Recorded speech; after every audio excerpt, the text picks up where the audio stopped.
The following is a recording between me and my girlfriend. I was discussing an experience that occurred recently at Lighthaven, the Rationalist campus in Berkeley. The audio was lower quality, as we weren't speaking into microphones. It was just a nearby recorder. The topic is kind of intimate, and there's some emotions that spill out. I don't know if this is for everyone. I'm not even sure what exactly the point of it is, but I'm releasing it into the wild. If it doesn't feel like your sort of thing, I recommend skipping it. Here's a little weird bonus episode thingy. So the demon wants your fingers, and it wants sets of fingers specifically. So it'll give you $10,000 for a finger. If you cut off a finger and give it to him, he's happy. But for every additional finger you give him, you get 10 times more than the previous finger. So you get $100,000 for 2 fingers, $1 million for 3 fingers, and $10 million for 4, $100 million for 5 fingers, and it goes all the way up to $10 trillion for all 10 of your fingers. It's a lot of money. It's a lot of money. Once you have given away all your fingers, you basically don't have hands anymore, right? Correct. Yeah, you got stumps. But you have $10 trillion. What was your answer to this, by the way? I struggled because I am certainly not prepared to just say, take my hands for $10 trillion. I really want my hands. I'm a maker. A lot of my joy comes in making things, and it would really be taking away a lot of like my daily joy. I'm not a musician, but I do a lot of art, and I just work a lot with my hands, and it would be a great loss. And so then I was playing like silly games, like certainly $10,000 for 1 finger. That's no dice, and 3 fingers for $1 million. I was like, 4 for 10 million. Like 10 million is life altering money to me. So if I ended up with 2 3-fingered claw, like if I could keep my middle finger, my index finger, and my thumb on both hands, that's a pretty functional claw. And now I have $10 million, but that's not like, that's like I could buy a great piece of property and probably live my life pretty comfortably, but I can't like cure cancer and like affect the world money. Yeah. And it's a pretty great loss. So I was like, okay, so now what? 100 million? Now I'm giving away half my fingers for 100 million. It just seemed like it was very well calibrated to make me not go for it, to just like hedge at every step. Yeah. But when it was brought up, there were several people around who absolutely were like, yes, take me down to 2 stumps immediately, give me the 10 trillion, no questions asked, and that was not me. Yeah. Part of the magic of the demon is that the $10 trillion it's not taken from anywhere else, so no one's being impoverished, and it doesn't actually have any inflationary pressure because he's a demon and he can do magic. So the $10 trillion is just you get to do $10 trillion of things. Right. My intuition was basically the same as yours. It's a way of trying to get you into a slippery slope to get all the way into having no hands. And like on the one hand, okay. If you're losing 5 fingers for $100 million, a lot of people go for like the 2 claws kind of thing. But I don't know. I think I would rather have 1 hand, because that feels less mutilating, and I have a lot of body image issues, I guess. And just the horror of being made ugly and mutilated is a really big deal to me. But also, an equally big deal is I really, really like sex stuff. And you use your fingers for that a lot. You use them for touching people. You use them for all sorts of things. Like you said, musicians use their fingers a lot too. It's really important to them. So for certain things, you just cannot get a replacement to your fingers. No matter what kind of prosthetic you have, no matter how many people you can hire, do everything for you, there's just certain things you cannot replace. Yeah, that would just be gone. Yeah. And also you lose a lot of personal power when you don't have your fingers anymore. You can't wipe your own ass. You can't put your own clothes on and off. Like you need someone to help you for absolutely everything. And that is crippling. I feel like an invalid, right? So I don't want to lose that power. So really, it sort of feels like either just keep all your fingers, and I'm not that motivated by money. I'm pretty happy with my life as it is. The things that I want now, I can more or less have. I live cheaply, and I'm happy doing that. And I don't need more money to be happy. So this borderline between $10 million, which is only going to make your life better. It doesn't need to be that much better. Yeah. And $10 trillion, which is going to... Yeah. How much better can you make your life for $10 trillion? Yeah, it's not about your life, then it's about other lives. Yeah. And everybody who said they would pick the 10 trillion talked about altruistic goals. That was... Not about their own lives. Yeah, and that was the thing that... Well, ultimately it changed my mind, but I had been thinking of it because I was thinking of like one finger at a time thing, just in terms of the hedonic value, the personal value to me in having fingers versus having money, and I would just rather have the fingers and the money at every step along the way. And when I was talking about this, the guy who presented the question to me said that he would take the $10 trillion in an instant, and he would do that to make the world a better place. He's like, how many things can you fund with $10 trillion? Yeah, you've cut off your hands, but that is a worthy sacrifice for what you can do in the world with this kind of money. Like, I hope they build a statue to me for what I've done at the cost of my hands. Like, people go to war and lose their limbs all the time for much less than you can get with $10 trillion. Sometimes for nothing at all. The thing he said that really got to me was that he'd never met me before. Maybe it was the day after we met, but we very recently met. But he knows of me from HPMOR and from the Bayesian Conspiracy, and he said, I had always thought you would be one of the people who takes $10 trillion. And I was like, oh, shit. And then sitting across the way was someone else who also knows me through non-personal things. He said I would also take the $10 trillion. That had been his answer, and for the same reason.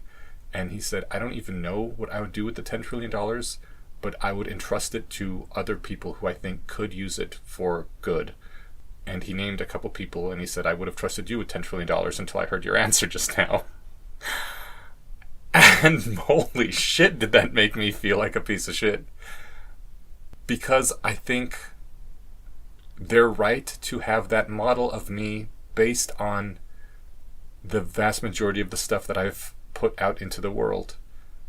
And it wasn't until that moment when I had given my answer and the two of them said that I realized I've really deeply changed in the past few years, shifting in the direction of hopelessness. And I don't like that about me. I'm worried that AI is coming and there's nothing we can do about it, but even more to the point than that, across the last 5 years, I've lost absolutely all the faith I had in all of our institutions. Science itself is just fraud after fraud where nothing replicates.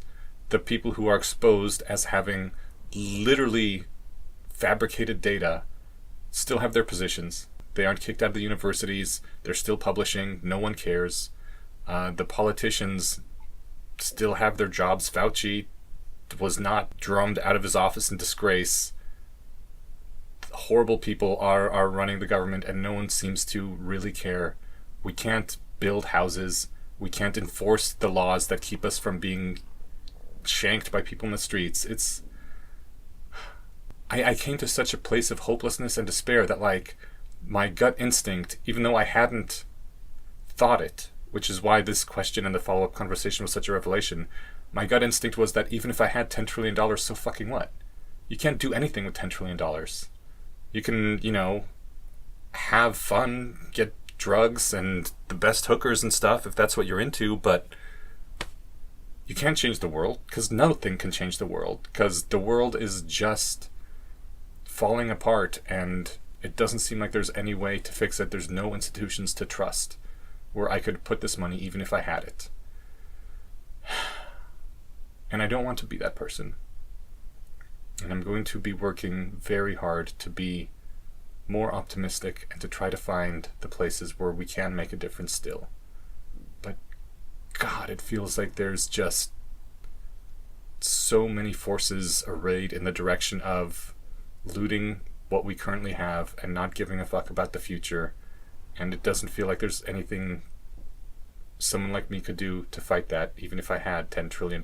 So why bother? Why give up my fingers and my ability to enjoy sex with other humans and to be able to direct my own life in just the smallest little sphere of like my own personal life and the people around me? Them I can help with my fingers, right? I can help build a house. I can type up a story. I can do a few things with my fingers that are actually valuable. Whereas if I didn't have my fingers but I had $10 trillion, who cares?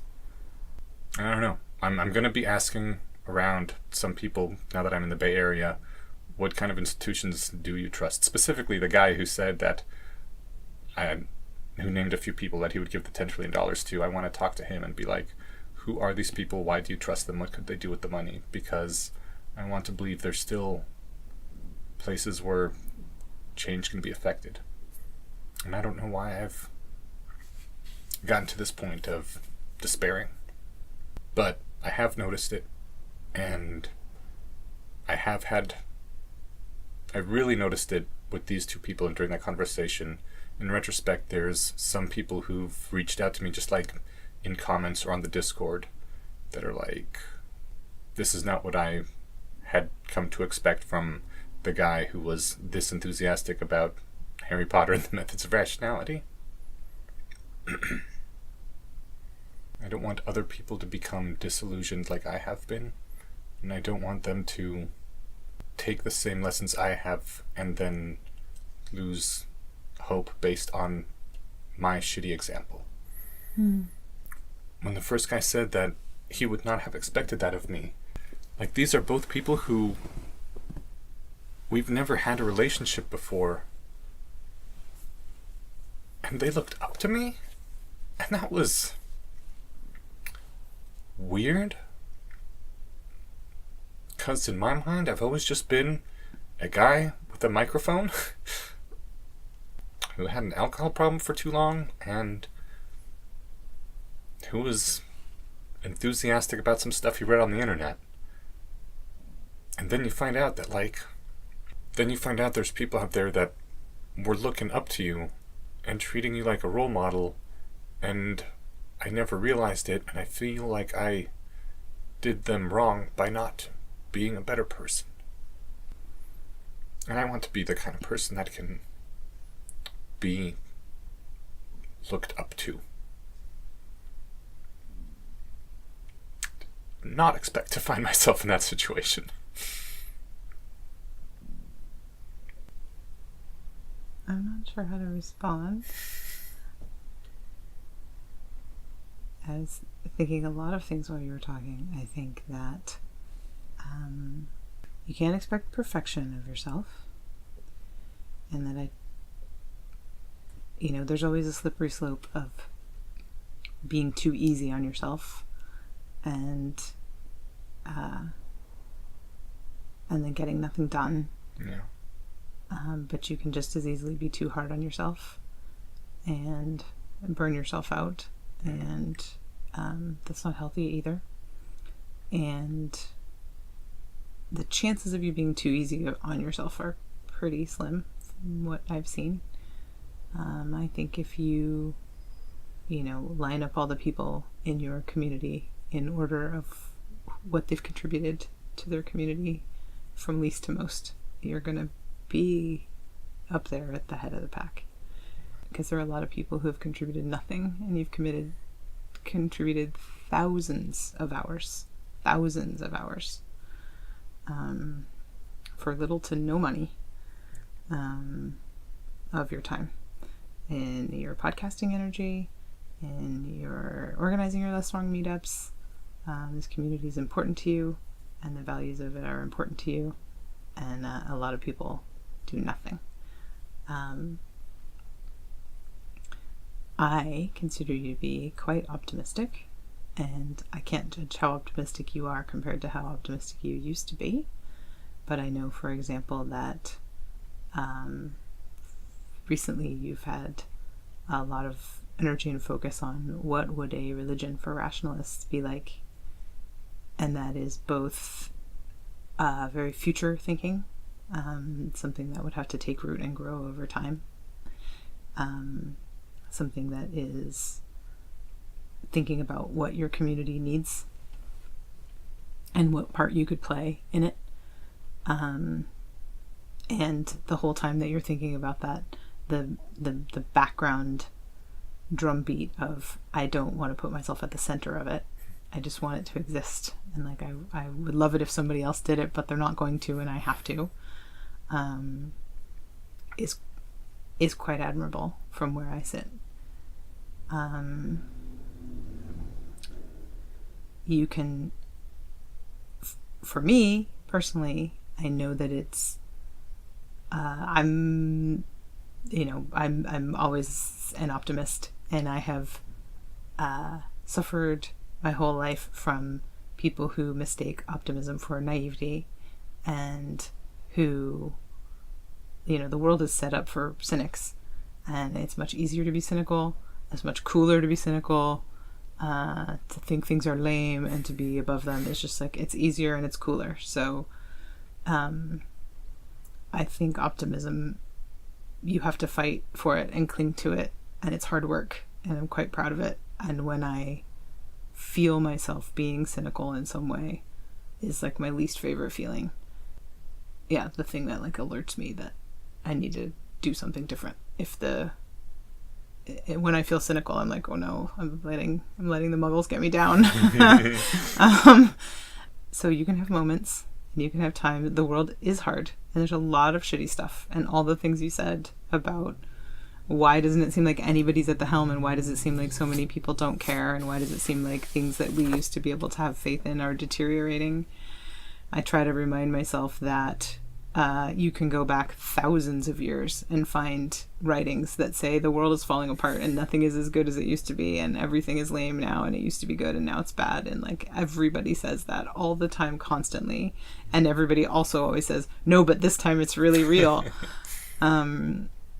And it feels really real, and it feels pretty desperate. And we're in a freaking election season, and you look at our choices, and it's just like, it's just hideous. Like, there's no winning. It's horrible.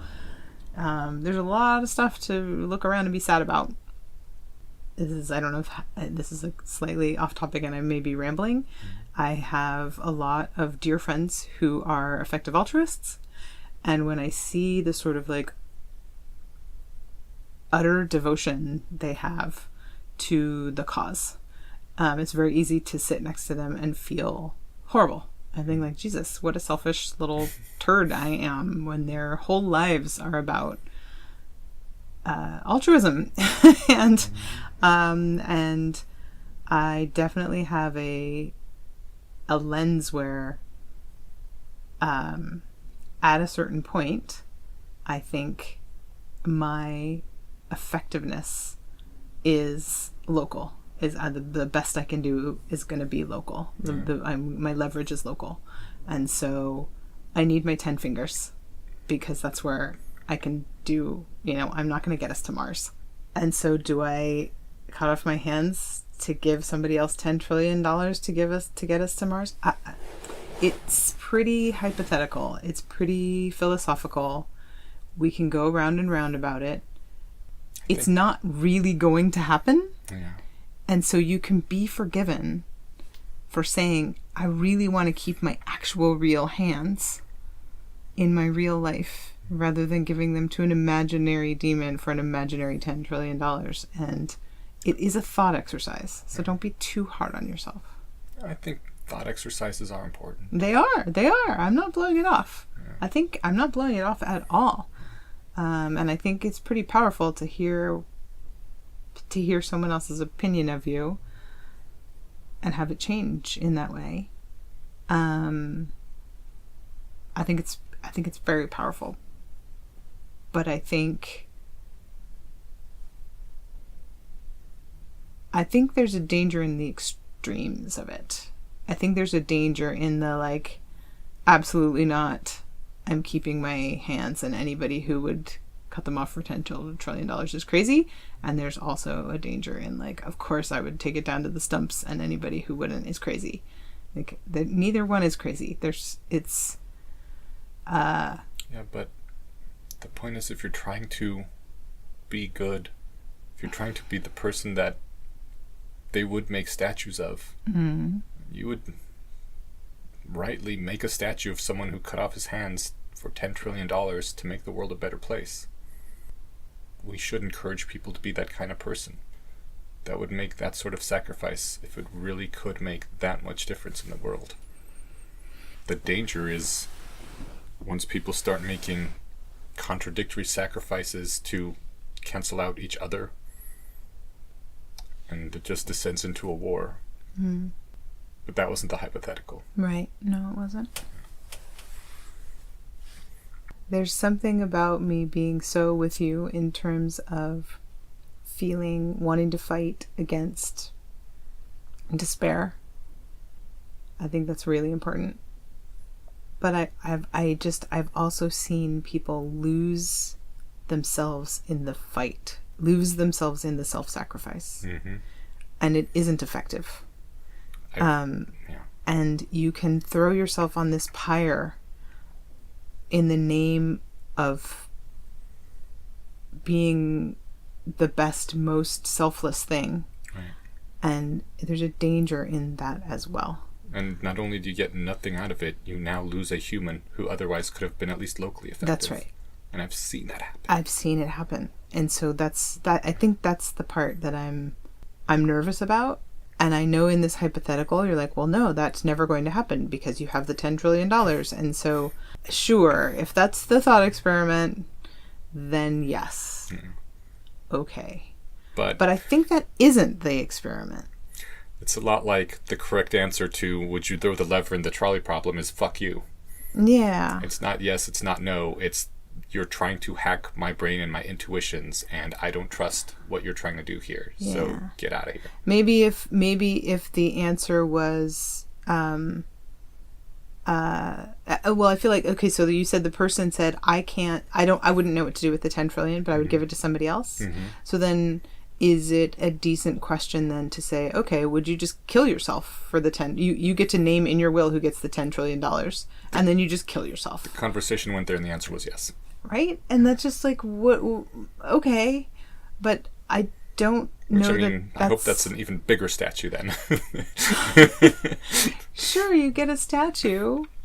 I suppose the answer is yes, but I'm not sure that then is helpful in guiding how you actually live your life. Yeah. So it's not a very useful, like, sure, I can say that. I will kill myself if we can have a demon materialize 10 trillion fantasy non-inflation pressure dollars that I can give to a magical person who will use it to humankind's benefit. Yes. My answer is yes. How now does that help me in the world that I live in right now? I don't think it does. We have a lot of fiction about people sacrificing themselves to save their society. I don't know about other demographics, but I know among young men it's extremely popular. That young men want to do this, to risk themselves and maybe even die for the betterment of their society. And there just aren't those things in our modern world for the most part now. And I've literally seen more people destroy their lives trying to make some sort of sacrifice contribution in this way than anyone ever actually making that contribution.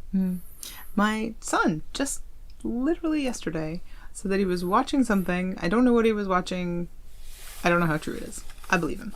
That was something about ancient warfare and how many times you had to try to breach some medieval city walls, and the first guys who climbed the ladder up and over the walls were gonna get killed, right? You're going up over this ladder, some rickety ass ladder. You know there's somebody sitting right there with an arrow that's gonna arrow you right in the first rows of people were gonna die. So who signed up for that?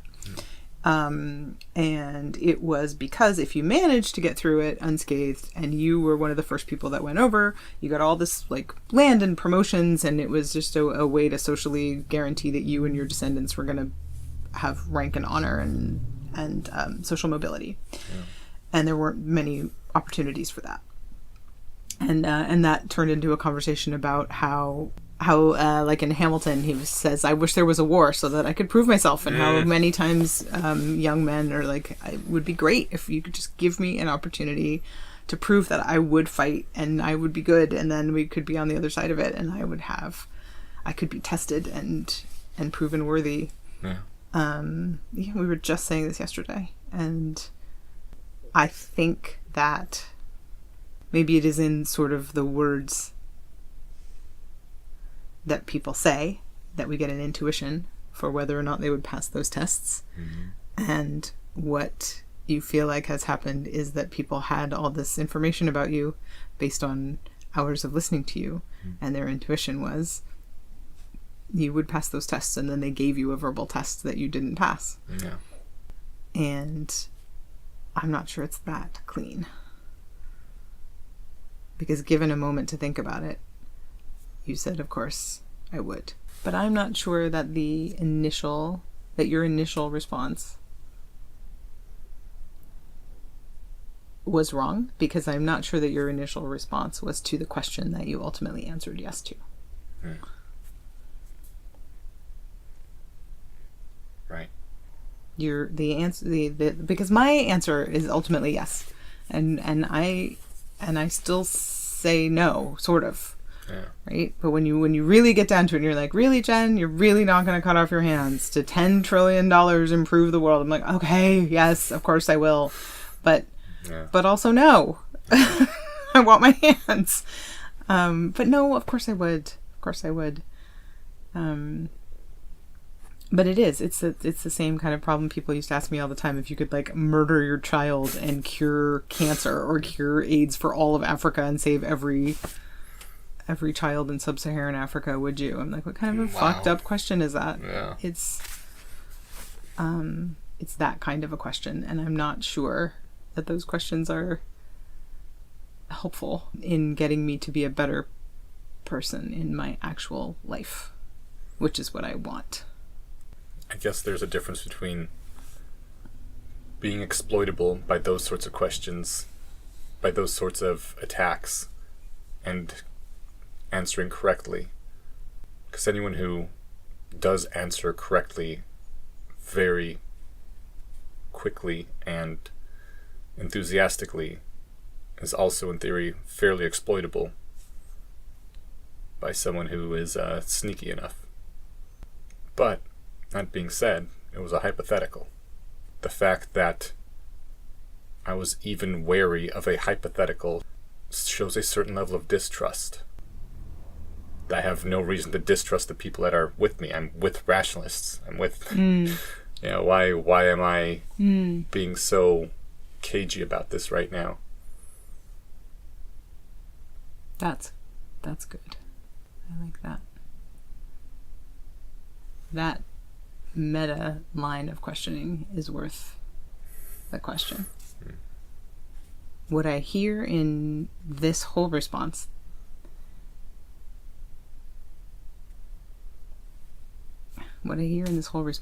is more of what I think whoever you were talking to heard in the first place that would have made them trust you with the money. The problem also still remains for me right now is that I actually do not know what I would do with that money. That would be net positive. Whereas I know what I would do with my fingers. And hopefully that's just a knowledge problem. That there are places I could put that money that would be good. I just need to find them. I guess I would dump a lot of it into longevity research and a lot of it into AI research, or specifically AI alignment research. But my whole problem with I can't even trust fucking science right now makes me think, how do I know I'm actually funding anything of value as opposed to just dumping more money into the grift pile? Whereas I know if I make something with my hands, it exists because I made it. Right. I don't have the ability to extend human life. I don't have the skills or the knowledge to work with biology that way, but I've just gotten to the point where I don't trust others by default the way I used to trust, like, oh, okay, you're working with this institution from this university, I can trust you. And now I'm like, oh, you're working with an institution and a university, that actually makes me trust you less now. But I guess there's one guy now that I've met who, at least I know, is trustworthy in that if he got more money, he wouldn't squander it. He wouldn't just make shit up for prestige and for funding. He would actually use it to try to improve the human species. I mean, it's so much money that I think we could conceivably make some new institutions. And we won't. The reason institutions are so powerful is because they have all the funding, and they have all the money, and they have the access to things. But I think money helps a lot, but the reason I don't trust institutions anymore is because a lot of them have become corrupted over time. Right. So if we make our own, they'll just get corrupted over time. Well, we have time. I mean, we'll start them, and we will get something done before they get corrupted. Yeah. I literally just recorded an episode with Steven that you will get tomorrow morning, which goes into my fear that even effective altruism could become corrupted. Just because it's popular now. And once you get the attention, the eye of Sauron from the mass culture, you can't help but become compromised. I think that's very possible, but I don't think that's cause for despair. I think that then we keep an eye out for it and you make a new thing. And that, it's sad. It's cause for sadness. You got to keep making new things, though. Every time you become effective enough to change the world comes and takes you over. But the world has been getting better, and that you can't deny. And we've been managing to go up and to the right the whole time, despite this cycle being true for a long time. Yeah. And a lot of cycles of corruption and grift and badness, and we still keep managing to go up and to the right. Yeah. And so I think there's really ultimately a lot of cause for optimism. I'm not much of an AI doomer, probably because of ignorance more than anything else. So time may be our biggest enemy if that's what's happening. Yeah. If we took AI alignment, if we put AI alignment as one of the many things we could work on, if that's really the problem, then of course we got to throw everything at that, and then all the other problems sort of pale in comparison. Yeah.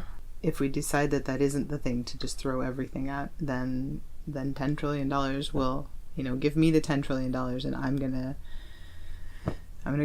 go at the education system. I'll just level it. I mean, it's so many zeros. Right. There's so many ways to just absolutely go around all of it. And it is nice that I now actually know somebody in education that I would trust with money like that. Yeah. Like, if we want our young folk in our community to get educated, I know exactly who to go to. And be like, have $10 million. Our children will be well educated and not tortured in child prisons. Absolutely. Absolutely. And it would cost nowhere near $10 trillion, but we could affect a lot of children with $10 trillion. And put them in schools where bullshit is not allowed. Do a lot of stuff. There's a lot of cause for optimism in education in general. They're horrible little kid prisons, but there's so many more people not doing that than there were 5 years ago. And there's so many people calling them out as bullshit kid prisons than there used to be. Yeah. So there is still quite a lot of cause for optimism. It doesn't seem like it when you read the news, which you possibly do too much of because of your job. I definitely need to do less of that. It's not just the news. Like, I've been deep in the news since, I don't know, I was 7. Like, we watched the news together as a family, Like, I think more than anything else, it's that I lost the entirety of my culture. Like, I was leftist my entire life, like strongly leftist, and then when that finally all collapsed around me, That's good. I think maybe I've not heard that articulated or thought about it so simply before, that it was very easy when I identified so strongly with the left to feel like, even when we were in opposition to the right, because even when I identified with the left, I still was more centrist than a lot of people, and would be like, okay, the right has points, like we're not very good at economics over here, right? And so like I can be socially left and kind of fiscally right, and that's a fine way to be. But both of those things I still felt like they had sort of like systemically, structurally homes to be. And now really feeling like I don't want anything to do with the right and I don't want anything to do with the left means I really feel politically homeless, and I just really cannot look in either direction and feel like I can in good conscience stand under either one of those banners. Means that there's no one in charge with whom I can even nominally identify, and that feels pretty homeless. That feels pretty bad. Even though, and when you think of where to give $10 trillion, it's all places that are owned by either the right or the left. Yeah. There's only a few little places I know of that feel home, that feel like, I could actually trust these people to not come for me. But maybe $10 trillion is so much money you could actually get a third party off the ground. It's so much money. Maybe. More than that, I would like to just carve out my own little space somewhere. But that's not going to happen. Because $10 trillion is not enough to fight off the entire U.S. military. Well, and when you say, so that's interesting to me, because carving out your own little space somewhere feels like a bigger version of just keeping your own 10 fingers. Yes. If we ever make our own community, we'll call it 10 Fingers. I actually feel like $10 trillion could do a whole lot more for our little community than it could in the greater world. Think of what like Esmeralda could do with $10 trillion. Could make a city of, even like a city of the size of San Francisco with $10 trillion. You could just be like, I'm just going to do that. A million of us, just 1 million. Properly set up San Francisco. Because that's still $10 million per person. So much money. Yeah. It's so much money. I keep tying it back to how does this all translate into guidance for what you're actually supposed to do now, today. Oh, right with now? all your fingers. Yeah. Oh. Like, because that's the point, is like, how am I supposed to be living my life to be a good person? And, the demon is not here writing checks. So I have my 10 fingers. I don't have $10 trillion. It felt like you had some shame around the fact that your answer was, your original answer was, I'm keeping my hands for myself. Myself and the few people I care about. Yes, for myself and my community. And that you would like to change your answer to be like, no, of course I would like to sacrifice myself for the good of humanity at large. But ultimately, we're back here in real life without a demon, with our 10 hands saying, what can we do for our community? And that is your real answer. And is that okay? I think the biggest change, which I don't want to admit to, and which I just have realized talking with you, is that I wouldn't sacrifice for all of humanity anymore. You know that circle they sing, or that song they sing at the Rationalist Solstice, Circle, Grow and Grow? I do think my circle has shrunk, and I think that's appropriate. There's just a lot of people in humanity now who I realize would be happy to kill me. I no longer feel I owe anything to them, and therefore, since they're part of the mass of humanity, I don't feel I owe anything to the mass of humanity outside of the circle of people that actually care about me a bit. And ideally, maybe we could get back to the point where I feel safe enough in my person and in my loved ones being taken care of, and in my community being not gunned for, that I could start feeling like the rest of humanity is cool and we can all work together towards something again. But right now I feel very much like there's significant sections of humanity which would be happy just to see us wiped out.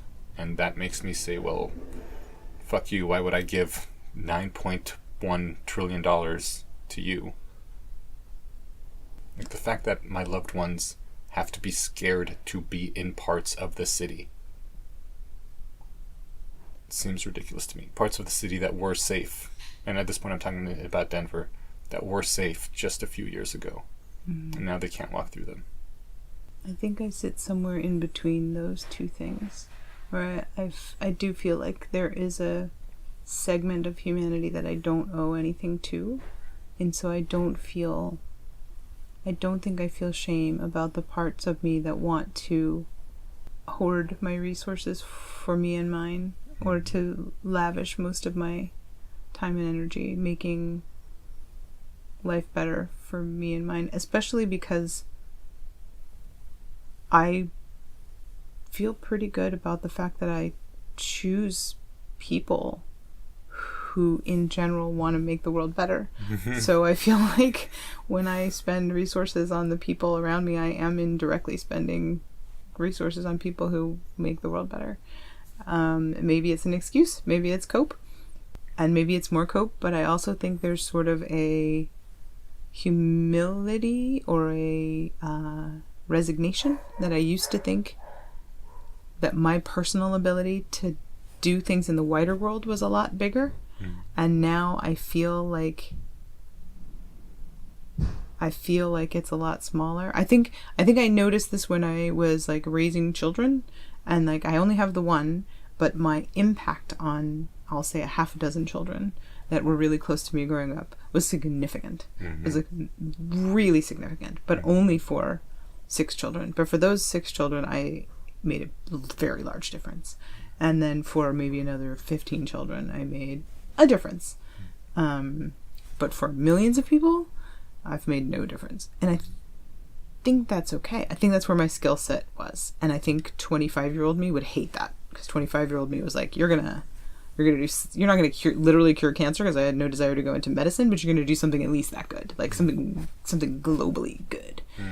And now I think, like, I don't think I have the skill set to do that. So what I can do is set other people up to do that as best I can. Backing up, I think there's the people that I know who are in my community who I will protect and take care of and support.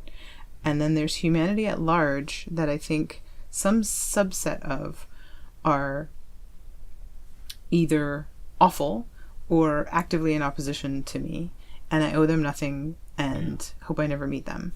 But there's another sort of like amorphous blob of humanity that I feel like I don't know, but they're probably good. If I could help They're them, not. I would. If I could help them, I would, and I will, and I do, and I would like to make schools better for their children, and I would like to make the world more peaceful and cities safer for them to walk around, and I would like to encourage them to make art, and I would like their lives to be better and more prosperous, even though I don't know them. And so, you know, it would be nice if those two groups of people were like clearly delineated and they could wear hats or something so I could tell who was who.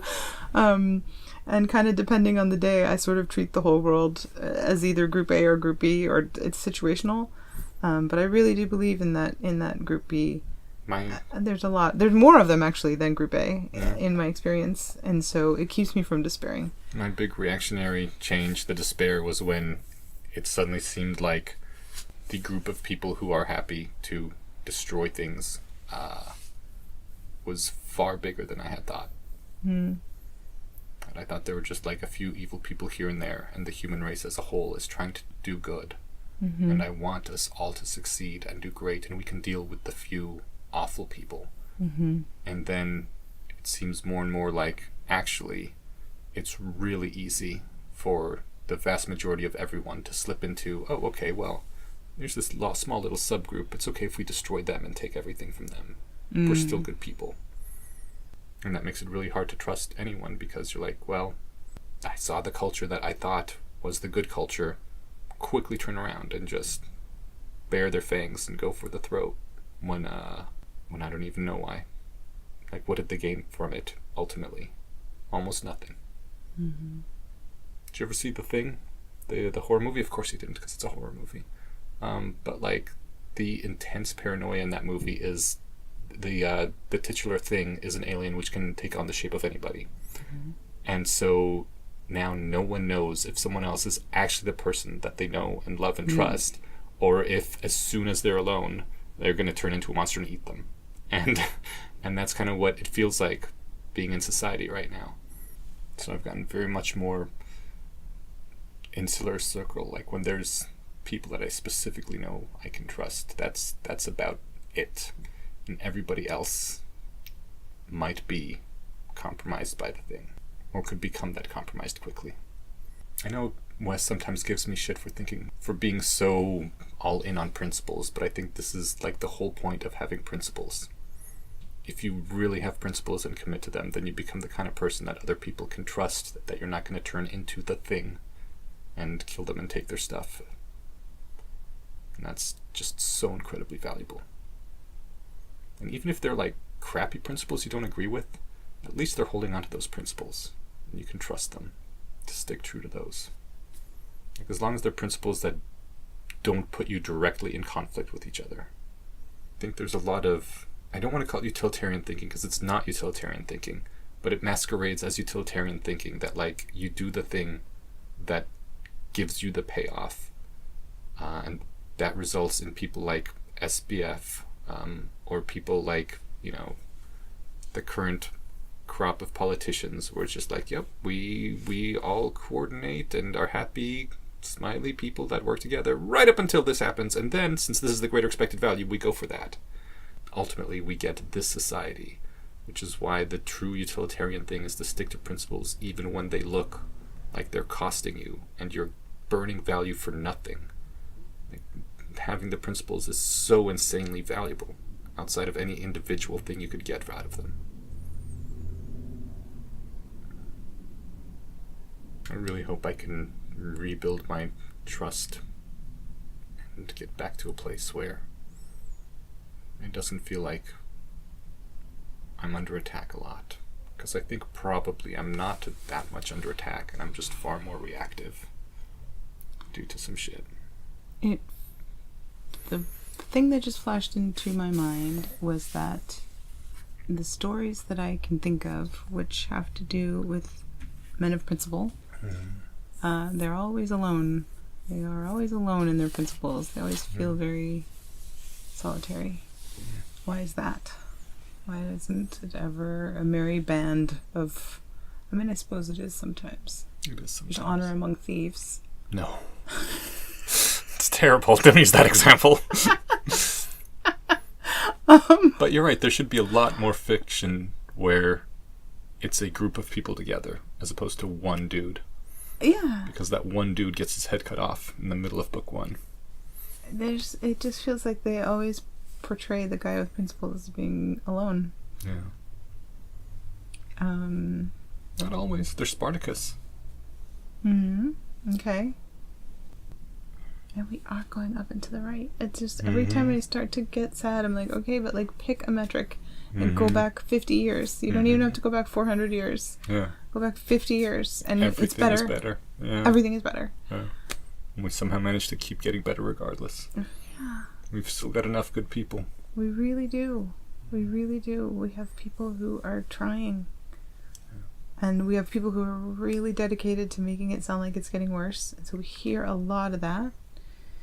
And it does, and like when you say like there are parts of the city that used to be good and now they're bad, like that's true. So that feels backwards. That feels like a moving backwards.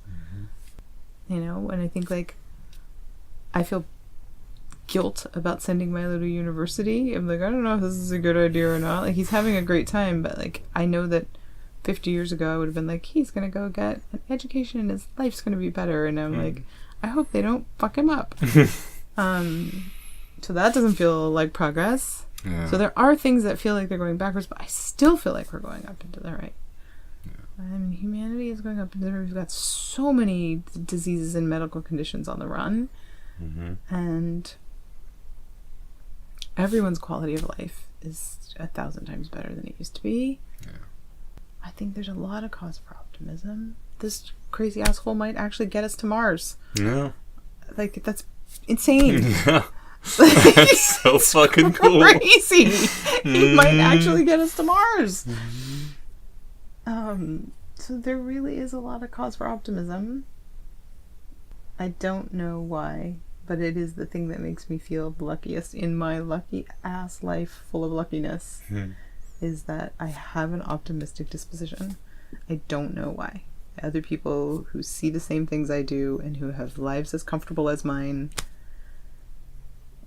and they're just not as inclined to look on the bright side. And I think it has made my life immeasurably better. Yeah. But it's hard. Yeah. It's hard, and I do get a lot of... That's why I don't want to lose it. Yeah. My life has been so good because of the optimism. Yeah. It really makes a difference. Even though I pay for the whole, like, naive thing.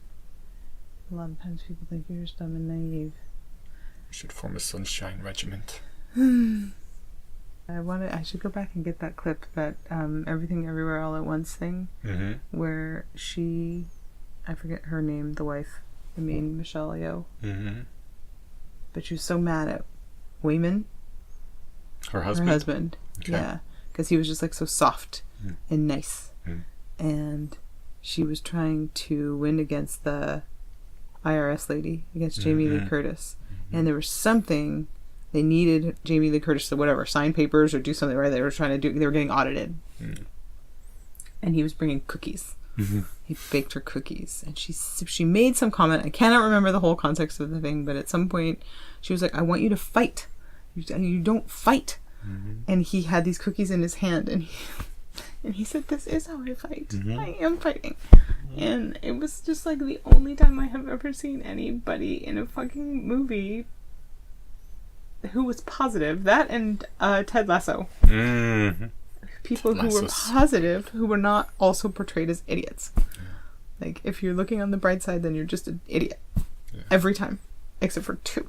And I was like, but they were two in a row. And they were two recent ones. And I was like, maybe somebody had to write those characters. So somebody somewhere thinks you're not necessarily an idiot if you look on the bright side. And that has never been true in the past. So up and to the right. Up and to the right. Because it's always been the person who looks on the bright side is the dumb shit. And I was like, somebody else out there thinks maybe not. Yeah. Yeah, that took me down in the theater.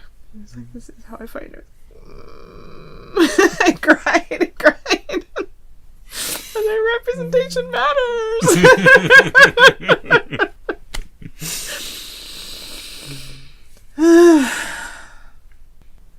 It sounds like you think you're much less optimistic than you used to be.